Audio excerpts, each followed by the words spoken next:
C'est le seul antidote au monde capable de guérir les mutants.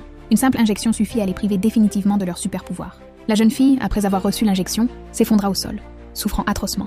Sous le choc, son corps subit la même transformation et redevint un être humain ordinaire.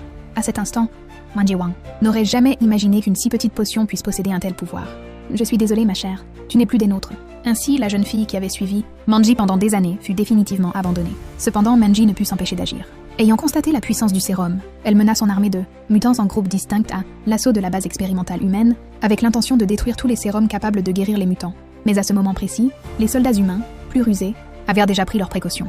Ils avaient remplacé les balles par des sérums qui guérissaient instantanément les mutants.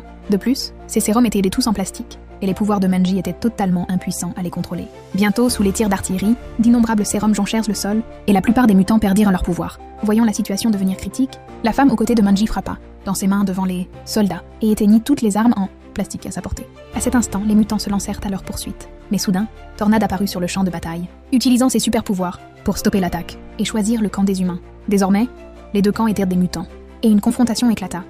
L'un se battait pour protéger les humains, l'autre pour protéger les mutants. La lutte pour la survie dégénéra rapidement en un affrontement féroce. Contre toute attente, la scène se transforma en une véritable guerre civile mutante, un choc de vitesse et d'éclairs, un véritable bain de sang.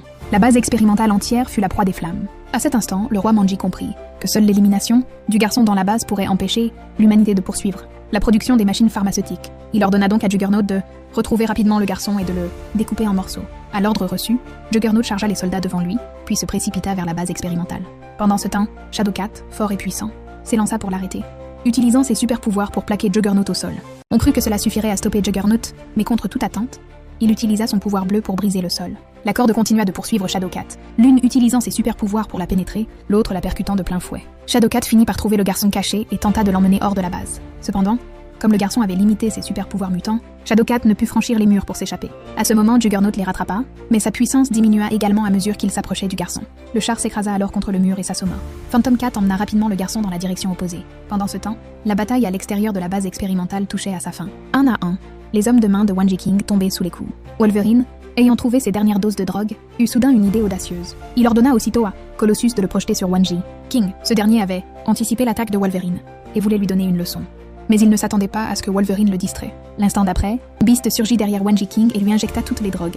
Sous l'effet des médicaments, le brillant Wanji King perdit ses super pouvoirs. Il ne pouvait plus placer tous ses espoirs pour l'avenir des mutants en Phoenix. Cependant, à la surprise de Wanji King, Phoenix conservait encore une trace d'humanité et n'avait pas l'intention d'attaquer. Soudain, une horde de soldats apparut et injecta toutes les drogues mutantes à Phoenix. À cet instant, Phoenix réagit instantanément. Et l'instant d'après, toutes les potions autour d'elle s'arrêtèrent et se dissipèrent instantanément. Même les soldats qui voulèrent la guérir périrent. La situation était terrible, car l'humanité avait complètement réveillé la part d'ombre qui sommeillait en Phoenix. Immédiatement, tous les mutants et les soldats cessèrent le combat et tentèrent de fuir la base expérimentale. Cependant, tout autour de Phoenix avait disparu, ne laissant que Wolverine. S'appuyant sur son puissant facteur de guérison, il se fraya un chemin vers Phoenix, pas à pas, jusqu'à l'atteindre. Heureusement, Phoenix conservait encore une trace d'humanité. Elle espérait que Wolverine la tuerait, avant qu'elle ne détruise le monde. Accablée de chagrin, Wolverine poignarda violemment Phoenix jusqu'à ce qu'elle rende l'âme. Alors seulement, le désastre cessa, et Phoenix mourut dans les bras de Wolverine. Après cette guerre, le gouvernement prit conscience de son erreur et décida de permettre aux humains et aux mutants de coexister, abandonnant toute tentative de guérison des mutants. Le monde retrouva alors enfin la paix.